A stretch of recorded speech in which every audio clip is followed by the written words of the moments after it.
السلام علیکم۔ آج پروفیسر ڈاکٹر اسلام احمد کے اس بیان میں ہم سنیں گے اللہ جل شانہ نے شب قدر کی رات کو طاق راتوں میں چھپا کر کیوں رکھا ہے، اس کا راز کیا ہے، اس کی حقیقت کیا ہے۔ چلتے ہیں ویڈیو طرف اور جانتے ہیں پروفیسر ڈاکٹر اسلام احمد کے اس بہترین بیان میں۔ یہ رات جو ہے مخفی کیوں رکھی گئی، تعین کے ساتھ کچھ معلوم نہیں۔ یہ رات کون سی رات ہے، کون سی رات ہے، اس کا جواب تو میں بعد میں دوں گا کہ اس میں جو آراء ہیں مختلف، لیکن یہ کہ اس کو کیوں مخفی رکھا گیا، اس پر کچھ پیاری باتیں ہیں جو مفسرین نے کہی ہیں۔ پہلی بات تو یہ کہ جتنی عظیم چیزیں ہیں ان سب کو مخفی رکھا گیا۔ قیامت کب آئے گی، مخفی ہے، آئے گی یہ یقینی ہے۔ کب آئے گی، یہ تو ان امور میں سے ہے کہ جس کا علم نبی اکرم صلی اللہ علیہ وسلم کو بھی نہیں دیا گیا، جبرائیل کو بھی نہیں دیا گیا۔ چنانچہ حدیث جبرائیل میں واضح طور پر الفاظ موجود ہیں، وَمَا الْمَسْئُولُ عَنْهَا بِأَعْلَمَ مِنَ السَّائِلِ، کچھ معلوم نہیں، نہ سائل کو معلوم نہ مسئول کو معلوم قیامت کب آئے گی۔ اب یہ عظیم حقیقت مخفی رکھا گیا اور اس کا خاص طور پر ذکر کیا گیا سورہ طٰہٰ میں، اَکَادُ أُخْفِيهَا لِتُجْزَىٰ كُلُّ نَفْسٍ بِمَا تَسْعَىٰ۔ اگر تعین کر دیا جاتا تو جو قریب کے زمانے کے لوگ ہوتے وہ تو خوب پھر محنت کرتے آخرت کے لیے، اور ذرا فاصلے والے ہوتے وہ ذرا تساہل کرتے اس کے بارے میں۔ اس کو رکھا گیا ہے، تلوار لٹکی ہوئی ہے، کسی بھی وقت گر سکتی ہے، یہ جیسے گلوٹین کبھی اگر آپ نے دیکھا ہو جس طریقے سے کہ اس کا چھرا گرتا ہے، کسی بھی وقت گر سکتی ہے، لہٰذا ہر وقت چوکس رہو، چوکنے رہو، جیسے کہ صحابہ کرام کی شان معلوم ہوتی ہے بعض روایات سے کہ ذرا تیز ہوا چلتی تھی تو وہ سمجھتے تھے کہ قیامت آ گئی۔ اس درجے استحضار تھا اعصاب کے اوپر، اس کا اتنا اثر تھا کہ ذرا تیز جھکڑ چلا اور انہوں نے سمجھا قیامت آ گئی۔ تو اس طریقے سے قیامت کو مخفی رکھا گیا۔ اکاد اخفیہا لتجزیٰ کل نفس بما تسعیٰ، نہ آج سے 100 برس پہلے والوں کو معلوم تھا کہ قیامت کب آئے گی، نہ آج والوں کو معلوم ہے، نہ اگر ابھی دنیا کی عمر ہے ابھی 100 برس اور تو قیامت سے ایک دن پہلے بھی شاید یقینی طور پر معلوم نہ ہو سکے کہ کل قیامت آ رہی ہے، تاکہ ہر وقت جو ہے امتحان اتنا ہی شدید رہے، اتنا ہی کڑا امتحان رہے ہر ایک کے لیے۔ لتجزیٰ کل نفس بما تجزیٰ بما تسعیٰ، تاکہ ہر ذی نفس کو بدلہ ملے اس کی سعی کے مطابق۔ اسی طریقے سے موت کا وقت معلوم نہیں، وما تدری نفس بأی ارض تموت، کہاں موت آئے گی کچھ معلوم نہیں، کہاں موت آئے گی، کب موت آئے گی کچھ معلوم نہیں۔ اسی طرح نوٹ کیجئے صلاۃ وسطیٰ، حافظوا علی الصلوات والصلاۃ الوسطیٰ معین نہیں ہے، اس کے لیے آراء اگرچہ ہیں، اکثر آراء جمع ہو گئی ہیں صلاۃ العصر کے بارے میں، لیکن تعین سے حتمی طور پر نہیں کہہ سکتے۔ یہ رائے بھی ہے کہ کوئی بھی معین نہیں، تمام نمازیں جو ہیں وہ صلاۃ وسطیٰ کے حکم میں، بہترین نماز، کوشش کرو کہ پوری محافظت کرو، صرف نماز کی نہیں بہترین نماز کی، ہر نماز تمہاری بہترین نماز ہونی چاہیے، ہر روز روز عید ہو، ہر شب برات، اگر اللہ تعالیٰ کے ساتھ کوئی قلبی ربط ہے تو ہر دن جو گزر رہا ہے وہ روز عید ہے، اور ہر شب جو گزر رہی ہے وہ شب برات ہے۔ لیکن اگر وہ کہ انسان کو غفلت ان کے قلب پر طاری ہے تو وہ عید کا دن بھی اس کے لیے ایک عام دن ہے، اور شب برات بھی اس کے لیے ویسی ہی ایک رات ہے جیسی کہ ہر روز آتی ہے اور چلی جاتی ہے۔ اس اعتبار سے اس کو بھی خاص جو ہے معین نہیں کیا گیا صلاۃ وسطیٰ کون سی ہے۔ اسی طرح بعض روایات میں جو آتا ہے اسم اعظم، اللہ کا ایک نام ایسا ہے کہ اس کے واسطے سے اللہ سے جو بات مانگی جائے وہ رد نہیں ہوتی، لیکن وہ کون سا نہیں بتایا گیا۔ اقوال ہیں، اندازے ہیں، حی و قیوم پر زیادہ، الحی القیوم پر زیادہ لوگوں کا جو ہے وہ اجماع ہوا ہے، لیکن یہ کہ یقین سے نہیں کہہ سکتے۔ تو اسی میں اس کو بھی نوٹ کر لیجئے کہ اس کو مخفی رکھا گیا ہے لیلۃ القدر کو۔ لوگ زیادہ سے زیادہ محنت کریں، زیادہ سے زیادہ مشقت کریں، اس کے لیے جو بھی اس کی قدر و منزلت سے کسی درجے میں آگاہ ہے، وہ اگر معین ہی ہو جاتا کہ ایک شب یہ ہے تو پھر تو سب کے سب اس رات میں محنت کر لیتے، باقی راتیں جو ہیں وہ پھر سونی اور ویران گزرتی۔ لیکن یہ کہ مطلوب یہ ہے کہ زیادہ سے زیادہ راتیں آباد ہوں، زیادہ سے زیادہ راتوں میں ذکر ہو، عبادت ہو، دعا ہو، اس لیے اس کو مخفی رکھا گیا، یہ حکمت ہے۔ اس میں بھی ایک عجیب نکتہ ہے جو امام راضی رحمۃ اللہ علیہ نے بیان کیا ہے، اور حوالہ اگرچہ نہیں دیا اس حدیث کا، لیکن ایک روایت کے حوالے سے بات بیان کی ہے کہ اس کے ظاہر نہ کرنے میں بھی اللہ کی ایک شفقت اور رحمت ہے بندوں کے حق میں، اس لیے کہ اس کی قدر جتنی زیادہ ہے اتنی ہی اس کی ناقدری پر سزا ہوگی۔ اگر معلوم ہو کہ یہ شب ہے اور اس کی ناقدری کو انسان کرے تو گویا کہ پھر وہ اتنا ہی زیادہ مورد عقاب اور مورد سزا بن جائے گا۔ اس کے لیے ایک بڑا پیارا واقعہ نقل کیا امام راضی نے کہ حضور صلی اللہ علیہ وسلم حضرت علی رضی اللہ تعالی عنہ ایک روز مسجد میں داخل ہوئے، ساتھ ہی آئے ہیں، دیکھا کہ ایک شخص سو رہا ہے، نماز کا وقت ہو چکا تھا۔ حضور نے حضرت علی سے فرمایا کہ اسے جگا دو، اسے ہوش میں لے آؤ تاکہ یہ وضو کرے، نماز کے لیے تیاری کرے۔ حضرت علی نے امتثال امر کیا، جا کر جگا دیا۔ لیکن پھر ایک سوال کیا حضرت علی نے کہ حضور آپ تو خود نیکی کے کاموں میں بہت سبقت فرمانے والے ہیں، سباق بالخیر یہ لفظ آئے، سبقت کرنے والے بہت کثرت کے ساتھ، تو آپ نے یہ جو ہے یہ کام خود کیوں نہیں فرمایا اور مجھے کیوں اس کے لیے آپ نے حکم دیا؟ آپ خود بھی اسے جگا سکتے تھے۔ آپ نے فرمایا کہ تم اس کی حکمت کو سمجھ لو، میرے جگانے پر اگر وہ نہ جاگتا اور انکار کر دیتا تو کفر ہو جاتا اس کے حق میں، اور تمہارے جگانے پر اگر کوئی تساہل سے بھی وہ کام لیتا تو وہ کفر نہ ہوتا۔ تو یہ ایک فرق ہے کہ اللہ تعالیٰ کی طرف سے ایک شفقت ہے کہ حضور صلی اللہ علیہ وسلم جگاتے اور کسی درجے میں وہ انکار کر دیتا۔ کبھی ایسا بھی ہوتا آدمی نیند میں ہے اور وہ کہتا جاؤ جاؤ مجھے آرام کرنے دو، تو اگر میرے ساتھ یہ معاملہ ہوتا تو وہ کفر کے درجے کو پہنچ جاتی بات، لیکن اگر تمہارے ساتھ یہ معاملہ ہو بھی جاتا تو اس درجے شدید نہ ہوتا۔ تو گویا کہ حضور نے اس شخص پر شفقت کے اعتبار سے یہ شکل اختیار کی کہ خود نہیں جگایا، بلکہ یہ کہ حضرت علی رضی اللہ تعالیٰ عنہ کو حکم دیا کہ اسے جگا دو۔ تو یہ نقطہ کہ لیلۃ القدر کے اخفاء میں یہ بات بھی ہے کہ اگر اس کو عیاں کر دیا جاتا، معین کر دیا جاتا، تو پھر جو لوگ اس سے غافل رہتے پھر وہ بہت سخت ناقدری کا ارتکاب کرتے اور بڑی سزا کے مستوجب ہو جاتے۔ اب چھٹی بحث ہے کہ وہ رات کون سی ہے۔ اگرچہ ایک رائے شاذ یہ بھی ہے کہ وہ رمضان سے باہر کی رات بھی ہو سکتی ہے، لازم نہیں ہے کہ رمضان ہی کی کوئی شب ہو۔ اس میں چونکہ بعض حضرات نے ایک روایت کی وجہ سے یہ جسے ہم شب برات کہتے ہیں، لیلۃ البرات، یہ شعبان کی 15ویں شب، درمیانی شب، اور اس کے بارے میں ایک روایت موجود ہے حضرت عائشہ صدیقہ رضی اللہ تعالی عنہا کی کہ رات کے وقت ان کی آنکھ کھلی اور وہ باری آپ ہی کے پاس شب باسی کی تھی حضور کی، تو حضور موجود نہیں تھے،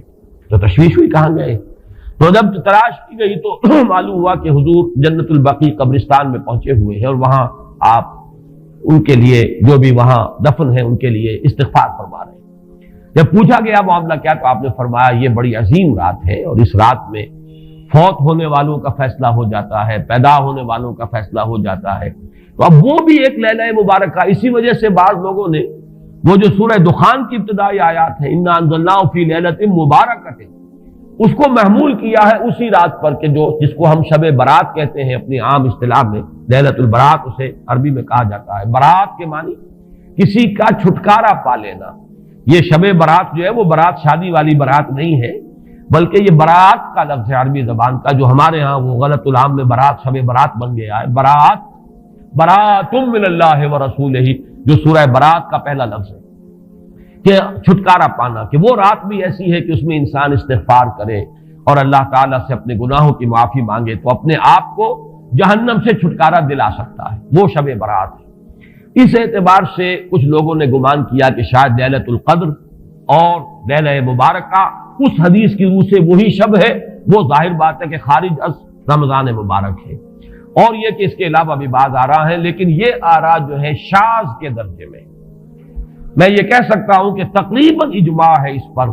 کہ یہ رات رمضان مبارک ہی کی ایک رات ہے۔ اس کی دلیل ایک تو یہ کہ القرآن یفسر بعضہ بعضا کے اصول کے مطابق قرآن مجید کے اندر سورہ بقرہ میں یہ واضح کر دیا گیا شہر رمضان الذی انزل فیہ القرآن، رمضان مبارک کا مہینہ وہ ہے کہ جس میں قرآن نازل کیا گیا، اور یہاں فرمایا انا انزلناہ فی لیلۃ القدر، ہم نے اس کو اتارا ہے لیلۃ القدر میں۔ ان دونوں کو جوڑیے تو اس کا ایک لا محالہ جو ایک انیویٹیبل رزلٹ نکلتا ہے وہ یہی ہے کہ یہ لیلۃ القدر رمضان مبارک میں۔ دوسری اس کی تائید ہوتی ہے وہ مشہور حدیث جس کو الحمدللہ کہ ہم نے بہت عام کیا ہے، رمضان مبارک کی آمد سے قبل کوشش ہوتی ہے ہر سال جو ہے اس کی یاد دہانی کرا دی جائے۔ ایک طویل خطبہ جو حضور نے دیا تھا، خطبنا رسول اللہ صلی اللہ علیہ وسلم فی آخر یوم من شعبان، یہ حضرت سلمان فارسی رضی اللہ تعالیٰ عنہ سے مروی ہے کہ حضور نے شعبان کے آخری دن ہمیں خطبہ ارشاد فرمایا، یا ایھا الناس قد اظلکم شہر عظیم شہر مبارک شہر فیہ لیلۃ خیر من الف شہر، لوگوں آگاہ ہو جاؤ، تم پر ایک بہت مبارک مہینے نے، بڑی عظمت والے مہینے نے سایہ کر دیا ہے، سایہ فگن ہو گیا ہے تم پر ایک مہینہ جو بڑی عظمت والا ہے، شہر عظیم، جو بڑی برکت والا ہے، شہر مبارک۔ اور تیسرا جملہ اس میں یہی ہے، شہر فیہ لیلۃ خیر من الف شہر، وہ مہینہ کہ جس میں ایک رات وہ بھی ہے کہ جو 1000 مہینوں سے افضل ہے۔ ان دونوں چیزوں کے حوالے سے تقریباً دلائل بھی موجود ہیں،